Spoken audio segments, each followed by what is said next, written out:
Come on, say he can move mountains. He can move mountains. Keep me in the valley. Keep me in the valley. Come on, say it, hide me from the rain.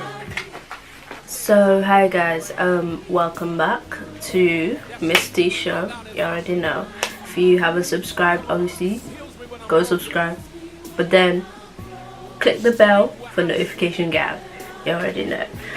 So today I felt like I should come to you as just me, not Miss T, but as Tendai. Basically, well, it looks like I have a character, but yeah. Basically today is about a word of encouragement. So I'm kind of trying to do this word of encouragement thing.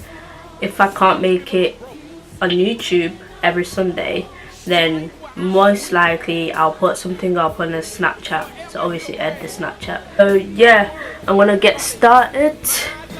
Let's start with trust. Trust in thy Lord. Let's try. Now I surrender. My life is not my own. I belong. But I think trust is like one of the most difficult things as well, because I take time to trust someone. Like if I get to know you, let's say I meet you today and then I carry on seeing you continuously, but my trust is not, I'm not going to fully trust you at probably at least 5 years, because I'm literally, trust is very difficult for me. Like if you were to betray me as well, like I took that time to build my trust in you, it pains. But trust with God is a different type of trust. It's trust where you have assurance. It's trust where you have security. It is a trust where you don't worry.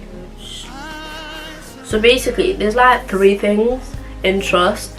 So number 1 is to trust is to place your confidence only in God. To trust is to acknowledge God in everything. And to trust is to fear the Lord. Now if you have these 3 things, if you are able to acknowledge God in everything that you do, believe me, yeah, life, literally any kind of obstacle that comes in your life, you'll be able to just breeze past it. Moving on to point number 2, which is faith.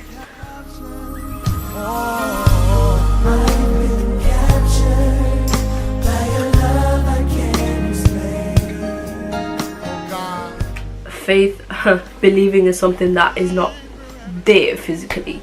Basically, faith in Christ, that's a different thing. Faith in Christ is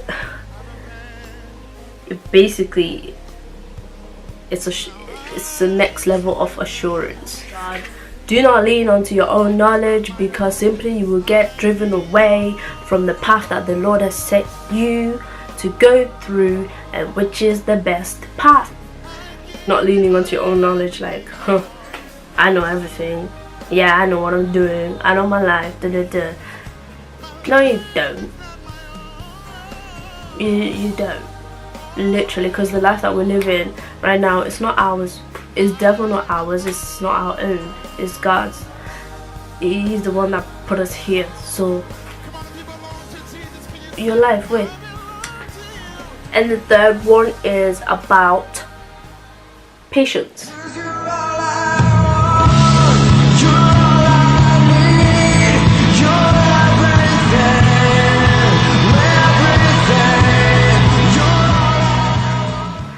Now, I recently asked a question on Instagram and Snapchat. Basically, let me find it.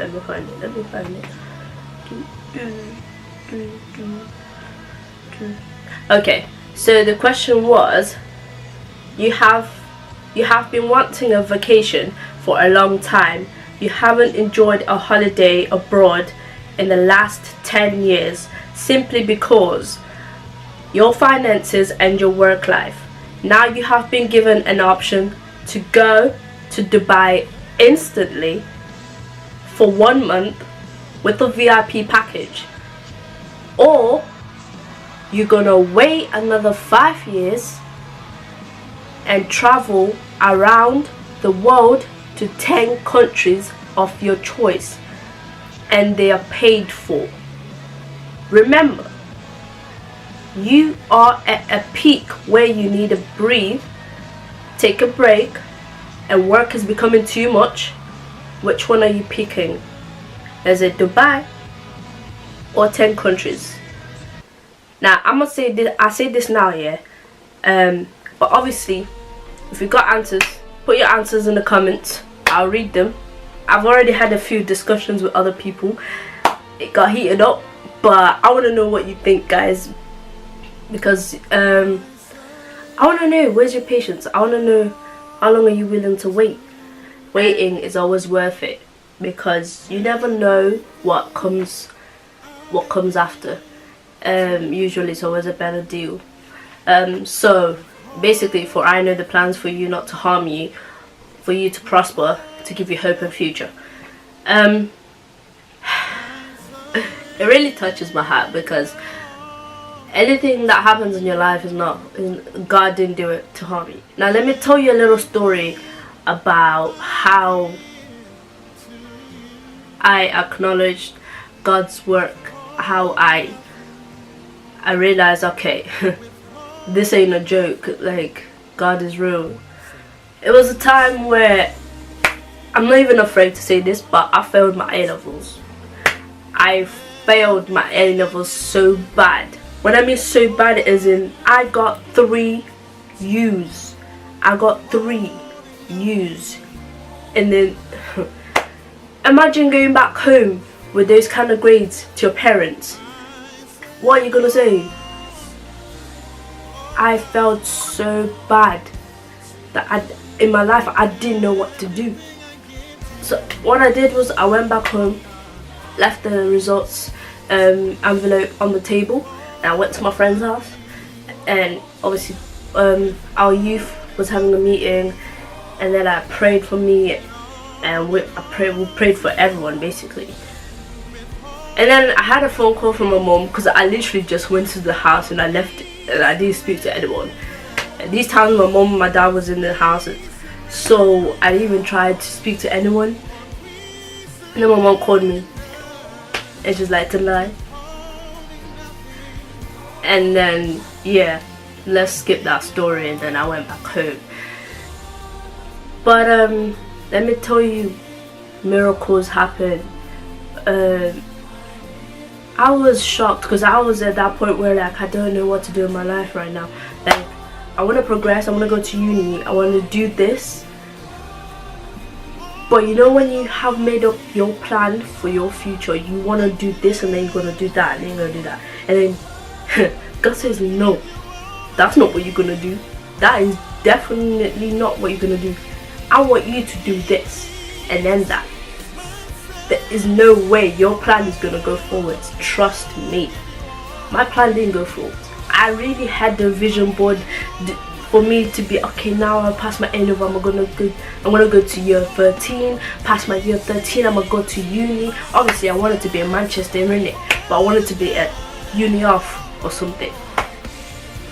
But where was I going to uni off with 3 U's? Huh? Where was I going to uni off with 3 U's? So God says, no, you're not going. You're gonna go this and this and that. Best believe I was, to be honest, I didn't even want to repeat the year. I didn't even want to repeat A-level, simply because that's just gonna take time, and I want to be older, and I want to miss out my age mates. So moving on with my age mates, and I was like, I don't want to wait.